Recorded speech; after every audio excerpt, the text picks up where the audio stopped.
And so I'm glad people got to go into the auditorium last week for Adam. Adam is a long-time friend, and back in college days, he was a year ahead of me, and we were in the same club there together, and we spent a lot of time together, talk a lot, and I love it when he gets to come over here for a month every year, and we get together and pull some guys together and make fun of Adam and and his kilt and his kilt. He keeps telling me he's going to get me a kilt, and he calls me Sonny. He says sometimes he calls me Sonny. He goes, Sonny, if you come over and preach a gospel meeting, you're going to have to preach in a kilt, you know. And I said, Sonny, never in a million years. But watch it happen. And Jana would tell me, oh, yeah, you are. Yeah, that's right. If that's making or break the difference for spending a week over there, that'll be fine. Well, go to Mark, and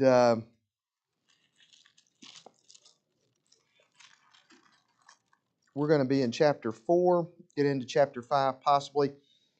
Next week, Andrew Dodd will teach, and I will be upstairs. We're doing what we were going to do 2 weeks ago, and we're unable to. So,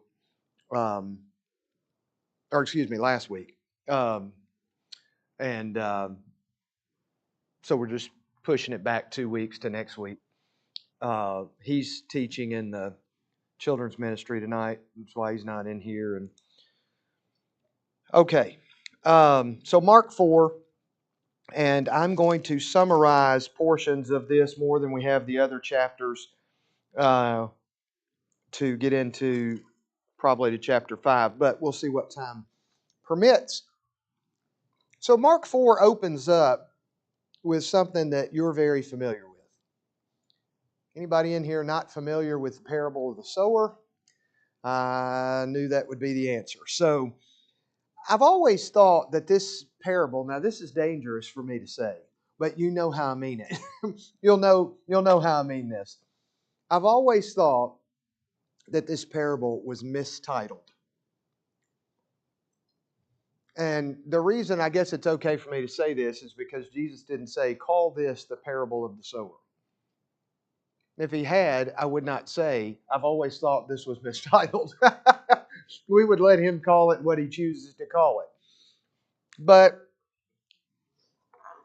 publishers have largely determined that. And I understand why. I understand why they call it that. But is this really about a sower? Really? Tell me what you know about the sower from this parable.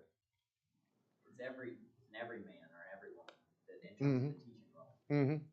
Their teacher, I guess, is what they are. They're presumably trying to convert, spread the gospel or convert or some other church teaching role. So there's something they're trying to do. Something this parable, in this parable, there's something the sower is trying to do. But the sower himself, let's see. Where is he from? No, he doesn't say. I mean, maybe about his family. Something about his family. No. His thoughts on baptism. No. You know what we know about the sower? He started the story. A sower went out to sow. That's the end of it. A sower went out to sow. We don't learn anything else about the sower. A sower went out to sow. Certainly nothing of any magnitude. It's really, to me, a parable about the seed. what the sowing of the seed, or a parable about the sowing of the seed, but not the sower. But we always call it the parable of the sower. And that's fine. It doesn't matter. It's just a little interesting tidbit of thought for me that doesn't really make much difference, but I've always thought that was interesting. But we do need to know what it is about. Because if we can think for just a second, well, it's not really about this, maybe that'll make us go, well, what's it really about then? So let's pick up in verse 1 and just read a little bit. And again, he began to teach by the sea, and a great multitude was gathered to him, so that he got into a boat and sat in it on the sea, and the whole multitude was on the land facing the sea. Then he taught them many things by parables, and said to them in his teaching, listen, behold. That's just a word that we can pay attention to this. A sower went out to sow. And it happened as he sowed that some seed fell by the wayside, and the birds of the air came and devoured it. And some fell on stony ground, where it didn't have much earth, and immediately it sprang up because it had no depth of earth. But when the sun was up, it was scorched, because it had no root, and it withered away. So no depth of soil did not allow it to last, right? Verse 7, some seed fell among thorns, and the thorns grew up and choked it, and it yielded no crop. Bless his heart, it was trying, but all that was around it was not allowing it. Other seed fell on good ground and yielded a crop that sprang up, increased and produced, some 30-fold, some 60-fold, and some 100-fold. And he said to them, he who has ears, let him hear.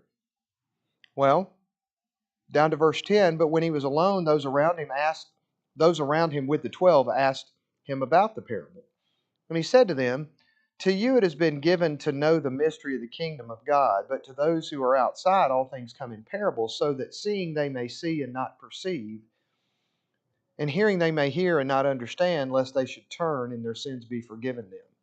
And then he goes to explain the parable in verses 13 through 20. But before we go to the explanation and some conversation about the explanation of the parable, let's go back to the parable itself. Primarily verses 3 through 9. Verse 4. You get a picture as the sower goes around and he's, you ever just drive through a neighborhood and you see somebody kind of doing this, fertilizer on their lawn, or maybe they're not doing it the old-fashioned way. They went to Home Depot and got one of those things. They can walk behind it, spits it out just so in a row, that kind of thing. But you just kind of, my next door neighbor was doing some of this just the other day. He was just throwing some stuff out old school like this. Well, you're not walking over and placing it, right? You're not walking over and carefully placing it. I want this seed to go right here and this seed to go right here. You're casting it in a general direction, right? That's verse 4. Some seed fell by the wayside and the birds came and devoured it. I don't know if you've ever done anything or remember it from growing up. There were times when we had to put some stuff down that needed to stay down, and we had to put stuff over that to keep the birds from getting it. They'll get it. It's what birds do. Night critters will get it. I tested this in theory the other night. I was needing to throw some stuff out, and she said, hey, go throw that out in the yard. Well, I didn't throw it where I would normally throw it. I wanted to see because our dog had been coming up and barking at the front door a lot. And I'd kind of, I was like, there's nothing out there, Knox. What are you doing? There's nothing. He was just, and no, we're not seeing anything. We're not seeing anything. It's not on the Ring camera. It's not on, that kind of thing. But I just thought, I want to see. And so I just kind of threw some of it up there, and not on the porch, but closer than I normally would. And sure enough, a good bit of it was gone the next morning. So I tried it again. And sure enough, a good bit of it was gone the next morning. And then I caught it on camera. A cat. It was a cat that was roaming the neighborhood and coming out at night. Out what Dad used to refer to this. His generation would refer to somebody being out. They were out catting around. Did you ever hear that? Out catting around. Well, I wasn't targeting when I was throwing. I just kind of threw it, and some falls here and some falls here. Well, I guess throwing some seed out there is good in the spiritual sense. I guess it's good to throw it out and then keep it in the pocket, right? We're supposed to be sowing seed, and is it better even if I'm not really doing a study on exactly where to place it for most likely response, but I'm just If you only have 50 seeds, you're going to be more careful. But if you're working with an unlimited supply, perhaps you might not need to. yeah, that's a good illustration because, well, we were in San Antonio, and this was years ago. I don't know, how old was Will then? Maybe 12 or 13. I think he was 13. And there was a street preacher. Now, we were near the Alamo. We had just come out, and we were around going a block here, that way or that way, and we were trying to see, well, what do we want to check out now? And there was a street preacher nearby, and so far as we could tell, he was coming pretty accurate. I didn't ask him a bunch of questions or anything. I didn't talk to him at all. He was across the road. Well, a few minutes later, we're looking at some stuff, and we're like, where's Will? Where's Will? And of course, you first go, where's Will? Right? Now look, he's across the street, and he's standing there talking to the street preacher. And he's asking him questions. Where do you preach? The guy said, where he said, well, my dad's over there. You want to talk to my dad? and he said, struck up a conversation with him, like this. But he was on a corner in a busy area where a lot of people are walking by. Now, is he going to hit everybody? No, but by numbers, what? Go to where the numbers are. Go to where the opportunity is. And he's throwing it out there. He's not studying each one.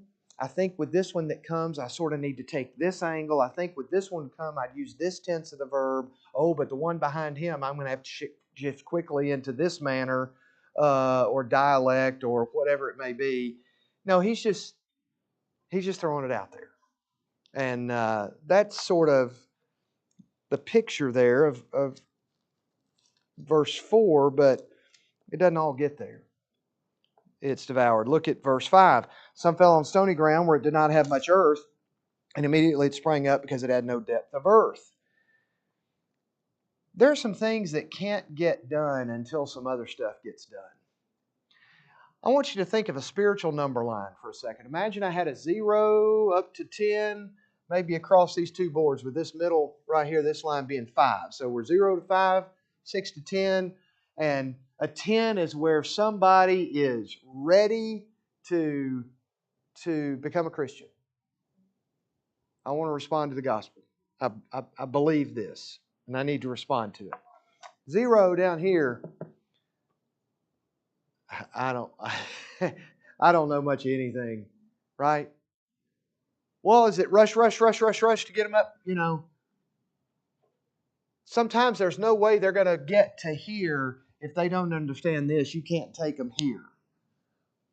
There are people that are back here at a -5 because their background is so convoluted spiritually that you're going to have to undo some stuff before you can do.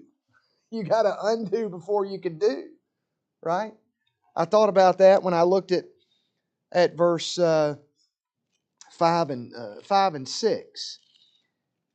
no depth of earth. So sometimes we're sowing seed, but we got to realize, wait, or think as we're sowing seed, are there some things that we need to do first, say first, be first, so that maybe then we can get something going a little further down the line to give it opportunity, right? And then you get verse 7. Some seed fell among thorns, and the thorns grew up and choked it, and it yielded no crop. There are some places where the lives of the individuals we're trying to influence are not going to allow for reception. Their lives aren't going to allow for reception. It's not the science of our argument. It's the truth of their lives. It's not how good our argument is. It's not whether we know our facts. It's not whether we're taking the right approach. It's they don't want to hear. And they don't want to hear because there is a life they prefer that they do not wish to change. So, sometimes the thorn gets choked, or the seed gets choked out pretty quickly by the thorn of human desire. And then you get verse 8. It's out there. It's out there. It is out there. Would the Lord cause us? What a cruel experiment it would be. Y'all ever see have you ever seen the show on cable? Impractical Jokers. You ever seen that show? Now sometimes they get into stuff I wish they wouldn't get into. You know, like, yeah, okay, I'm gonna change that. We're gonna move on to something else right here. But you don't know till you know, right? You don't know until you know. And I remember when I was first introduced to that show, and sometimes I'm thinking, oh my goodness, this guy, he doesn't have a prayer to succeed with what they're asking him to do. And the guys are just back in the studio or back behind the camera or in the van or wherever they're hiding out watching their buddy who they've dared to go do or say such and such. And they're watching him and he's really struggling and they're just cackling. They're just cackling as they watch his struggle to try to do this thing, pull off this joke. Is that what a cruel joke it would be? Imagine God seated on a throne in amusement over His creation who doesn't have a prayer to get it done, but they're trying, bless their hearts. And I'm going to expect them to try. I'm going to expect them to try knowing there's no success available, but I'm going to make them try anyway. What does Jesus really say in verse 8? It's there.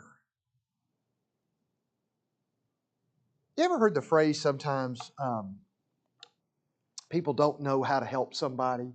They don't know what to do. They wish they could do something tangible. We hear announcements about people in turmoil, in pain, in loss, in name it. Somebody's house burned down, whatever it is. And then somebody says this, and I know what they mean, but we really need to think about how we say things. And I've probably said it myself. Well, I wish I could do something. And then they'll say, all I can do is pray. And it's said like, wish I could really do something, but I'll pray. Like that's the penny in the pocket. That prayer is worth a penny. I wish I could really give something to this situation. My time, my money, my expertise, I don't know, find somebody that could help them. I just can't, all I can do is pray. Well, I want you to think about that in relation to verse 8. What if somebody was saying, I might be able to bring somebody. I wish I could do something great for the Lord, but maybe in my lifetime I'll bring somebody to Him. But what's that worth? What does Jesus' other parables say that's worth? Remember the coin? What's he doing? He's sweeping the house until he finds the coin? What's one worth? What did he say the shepherd does? When the one sheep go, yeah, put that on the same plane. All I can do is pray. Just like we do that, so all I can, as if, well, that's not really anything. That's next to nothing. And I'm telling you, it's out there. Look at verse 8. It meaning they. It and in opportunity, and it in they. They are out there. It is out there. And so the seed, some of the seed scattered at the right time in the right place. And look what it did in verse 8. Look what it did. So with all that, skip on down to verses 13 through 20. And he said to them, do you understand the parable? How then will you understand all the parables? The sower is the word. The sower sows the word, The sower sows the word. And these are the ones by the wayside where the word is sown. When they hear, Satan immediately comes and takes away the word that was sown in their hearts. These likewise are the ones sown on stony ground, who, when they hear the word, immediately receive it with gladness, and they have no root in them, so they endure it only for a time. Afterward, when tribulation or persecution arises for the word's sake, immediately they stumble. Now these are the ones sown among thorns. They are the ones who hear the word, and the cares of this world, the deceitfulness of riches, the desires for other things, entering in, choke the word, and it becomes unfruitful. But then there's verse 20. But. And when you see a verse in Scripture that begins with the word but, what is it? It's a contrast word, right? But's a word of contrast. So obviously what's coming next is different than anything we've seen before. But these are the ones sown on good ground, who hear the word, accept it, and bear fruit, some 30, 60, and some 100-fold.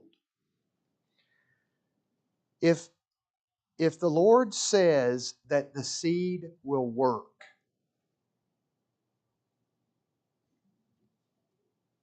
what's my responsibility?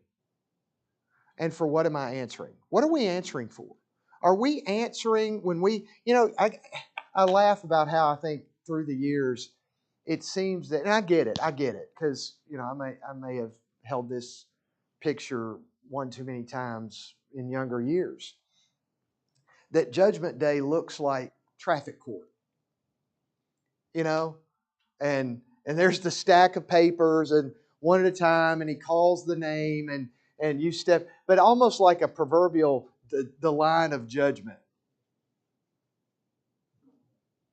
You're stepping up. It's like when I was getting my tags renewed a couple of weeks ago. I was getting mine and my mom's, and there was a line there, and I just, you just kind of next. So everybody moves up one. Everybody had 3 going, and you could just kind of move up accordingly. But this time the line was pretty long, and that's kind of what I looked like. It was just sort of stand a couple of minutes, move 6 inches, stand a couple of minutes, move a couple of feet, whatever. And we get this, we get this in our mind. And so here we are on our day of individual judgment. And the Lord looks at a chart, He looks at some papers, and He says,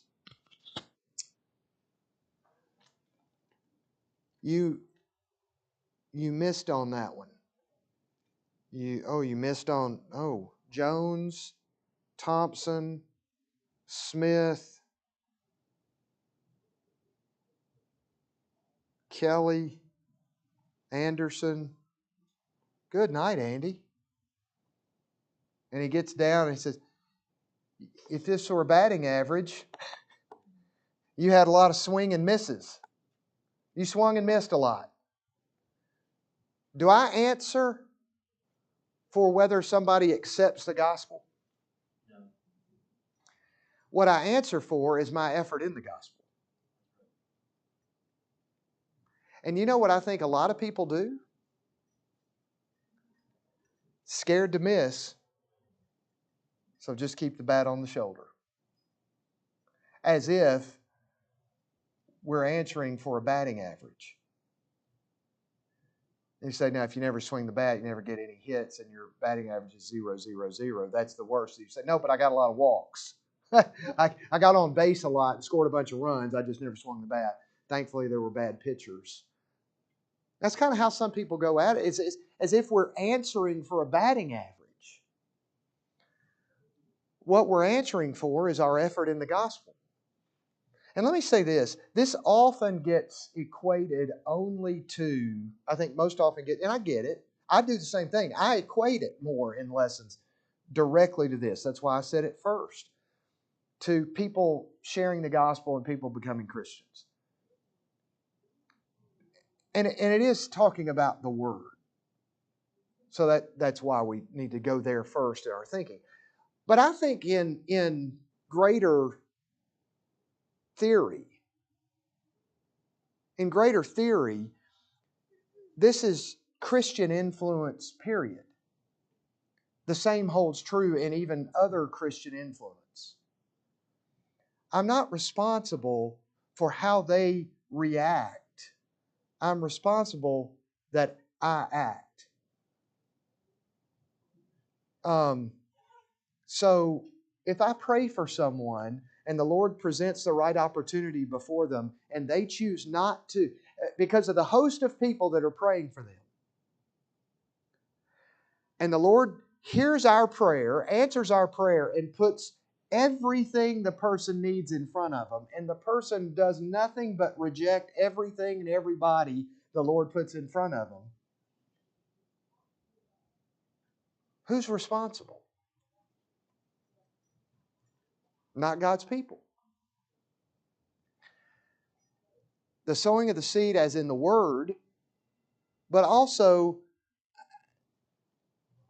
our attempts to serve people.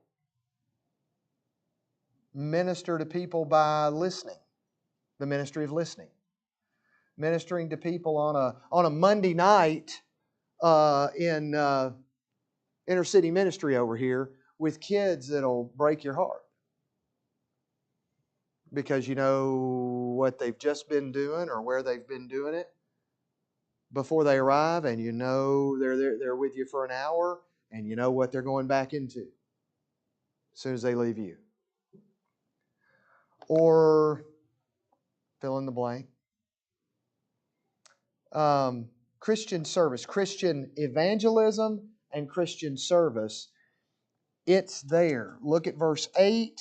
Look at God's explanation in verse 20. It's there. It's there to be had. And you and I are going to answer for our efforts, not for some batting average success.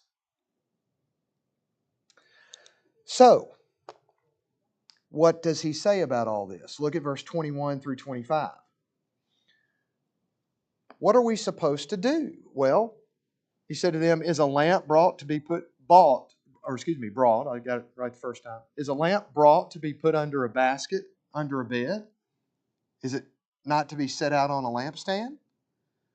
There's nothing hidden which will not be revealed, nor has anything been kept secret, but that it should come to light. If anyone has ears to hear, let him hear. And then he said to them, take heed to what you hear. With the same measure you use it, it will be measured back to you. And to you who hear, more will be given. For whomever has, to him more will be given. But whoever does not have, even what he has will be taken away from him. Hide it under a bushel? No. So it could be evangelistic in the sowing of the seed, as in the Word. It could be Christian influence some other way. Jesus is consistently saying in a bunch of different ways, by parable, often, even usually, in a bunch of different ways. Parable of talents. Could a talent be a talent like he has a talent for? Yes. Could a parable of the talents be a resource? He's got money. That could be used for good. Yes. Could a parable of the talent be used for fill in the blank? Opportunity. How about a talent as opportunity? I'm right in front of this person, right here, right now. I don't know when the last time I was it, if ever, or if I'll ever be again, but I'm in front of them right now. Maybe the talent is opportunity. Throughout the Gospels, Jesus paints pictures of urgency with what He's given, with what His disciples have.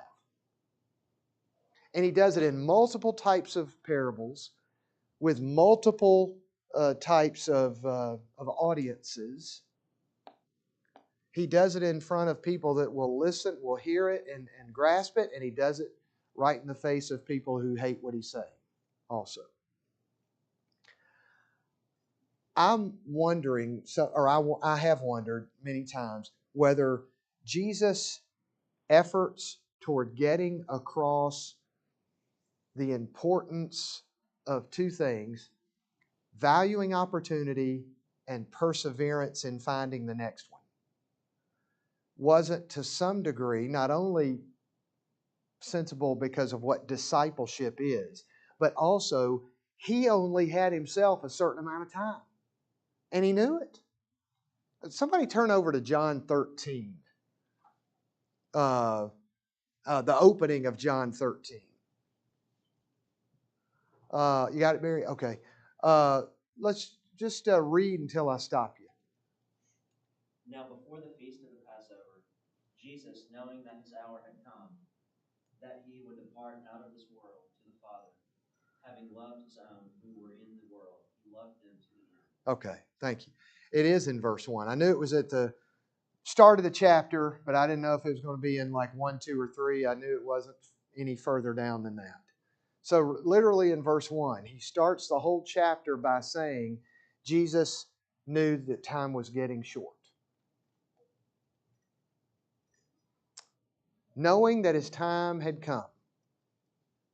Now we're in John 13, and by the time we're in John 18, He's in front of Pilate.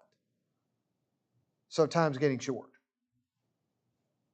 Take what we've got written right there, 5 chapters, and you're dealing with a ministry of just over 3 years, and we're just 13 to 18, He's before Pilate.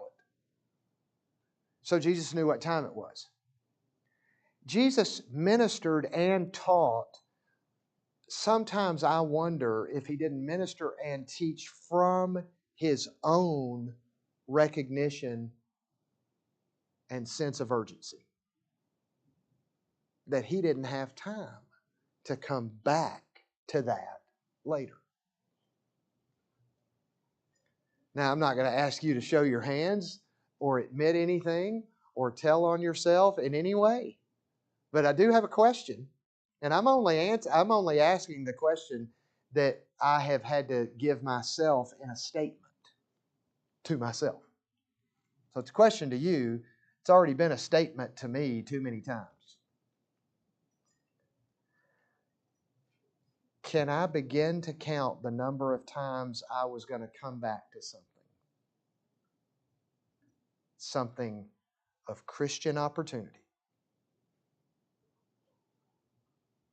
that never returned. And I don't even want to look at you. If I look at you, I'll think, oh, that facial expression says Susan is really hurting right now because she's thinking about her life. And no, I don't want to look at you when I say it because I don't want to mistake some facial expression anybody gives. But yeah, I can answer for me. I can answer for me. This whole chapter is talking about the importance of the opportunity that is there. And, as he does in other places, he gets into urgency. Look at what you get in. Do it now, in other words. When you get to verse 21 through 25, go ahead and put that lamp on the table. Now, by the way, what do I have to put a lamp on a table? A table. I got to have a lamp and a table. Right? I got to have a lamp and a table. So if I'm supposed to be putting my lamp on a table, I need to make sure I've got a lamp and I've got a table. Now, whatever that means to you, I think of a table, I think of the word platform. What platform do you have? With whom? So, for some people, the best platform they have is social media. Okay, then use that. For other people, the best platform they have is their position in the community or in a certain occupation. For others, it's volunteering somewhere. It's in relationships. I don't know, but that's your platform. Because you got to have a table on which to. So the table is your opportunity platform. Create one. And then your lamp is, to me, a combination of two things. It's faith that God will give you what you need to say or do, and then the courage to say it or do it. So when you get to verses 26 through 29, he said to them, the kingdom of God is as if a man should scatter seed on the ground and should sleep by night and rise by day, and the seed should sprout and grow. He himself does not know how. By the way, verse 26 and 27, especially 27, does that remind you of any other particular passage of Scripture? I'm thinking of one in particular. You may think of something else that I wouldn't have thought of, but it may seem a little obscure, but when I read verses 26 and 27, and especially 27, I planted, Apollos watered, and who gives the increase? We don't even have it within ourselves to give the increase. I don't even have that within me. I don't have the ability. Back to the seed and the sower. The sower didn't have the ability to make the sun shine. The sower didn't have the ability to keep the birds away. The sower didn't have the ability, fill in the blank, but he had the ability to. I planted, somebody else came along, Apollos or whoever came along and watered, but God's the only one that can give the increase. And I thought about that in verses 26 and 27, especially the last part of that verse 27. The seed should sprout and grow, and he himself doesn't know how. How did that happen? How did that happen? I'm going to tell you, I have no idea how in the world a current conversation I'm having has happened. Where a guy just shows up here who's been here before. I've never met him. He's been here before, just on the occasional visit. And that's over time. And I had seen him one time. Total of one time. Couldn't have told you who he was, where he's from, anything at all. He shows up. Next thing I know, I get an email. And he wants to talk. Okay. And all of a sudden, I've got stuff in front of me that I was like, whoa. Okay. We'll tackle these one at a time. Big stuff. I don't know. I don't know how that. There's no connection there. Well, my friend so-and-so told me to call you, that you might be of some help to. For the earth yields crops by itself, verse 28, first the blade, then the head, after the full grain in the head. But when the grain ripens, immediately he puts in the sickle because the harvest has come. When the grain ripens, immediately he puts in the sickle because the harvest has come. Our God is urgent. Christ was urgent. What does Christian mean? Like Christ. How can I be like God? How can I be like Christ and not be urgent? You see the urgency in verse 29? How can I be like Christ and not be urgent?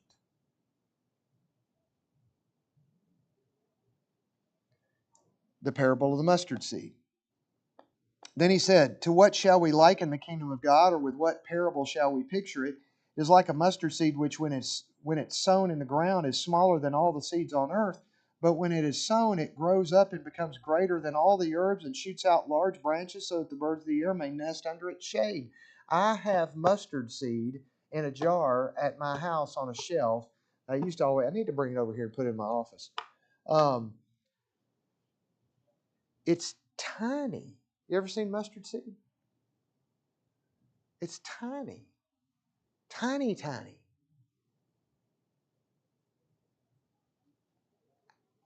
You know what chia seeds look like? They're tiny individually. They come in a bag and they all pour out way too fast, and you got a mountain of them, so you may not notice how tiny each individual one is. But they're tiny. But you know what that mustard seed does?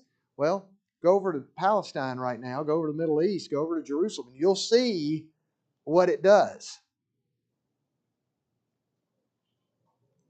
And our kids sing in devotionals and at church camp, it only takes a spark. That's what our kids sing. So we'll wrap up with these two verses, 33 and 34. And with many such parables he spoke to them the word to them as they were able to hear it. But without a parable he did not speak to them. And when they were alone, he explained all things to his disciples. My take out of verse 33 and 34 is pretty simple in terms of just focusing on verse 33. He spoke the word to them as they were able to hear it. You know what that means? Flexibility. Flexibility. We've got to pray that we will recognize opportunity, not just that the opportunity is there, but what is the best opportunity and how do I maintain the opportunity? There are some people you have to have a different conversation with before you get to other things. There are some people you need to be and can be more direct with quicker. There are some people coming from -5, remember that? And there are some people that are up here at 5. And we're trying to get them here. But if you try to get them here to here too quick,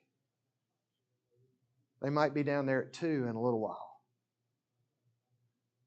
What's the answer? I only know one answer to that question. You pray, send me somebody, shape me to have the ability I need when it shows up. Shape me, remind me, teach me, mold me, if you will, like we sing. There's a song, Have Thine Own Way. He says, while I am waiting, yielded and still. Send me. While I'm waiting for you to send me opportunity, shape me. Then let me see it when it shows up so I don't miss it, and let me do the right thing with it. And after that, it's just Exodus 3 and 4. Exodus 3 and 4, it's Moses. He's called to lead God's people out of Egypt. And he goes through his litany of excuses and things like, I'm not eloquent. They won't hear me. They won't believe me. He goes through his litany of excuses. And finally, the Lord, this is a scary verse. Then the Lord's anger was kindled against Moses after he gave reason after reason after reason for his hesitation. And when he said, who made your mouth? That was the one that does it for me. You know, in other words, again, reasoning from the greater to the lesser. I made your mouth. I put your tongue there. I think I could guide it. So, Andrew will pick up here next week. I'll be upstairs, and he'll do what he does up to a particular point in Mark where I ideally would like him not to go past a certain point because there's something in particular I want to hit on the backside of Mark 5. So we'll probably do the rest of 4 and get into 5, and then I want to touch on something on the backside of chapter 5 the following week. So there you go.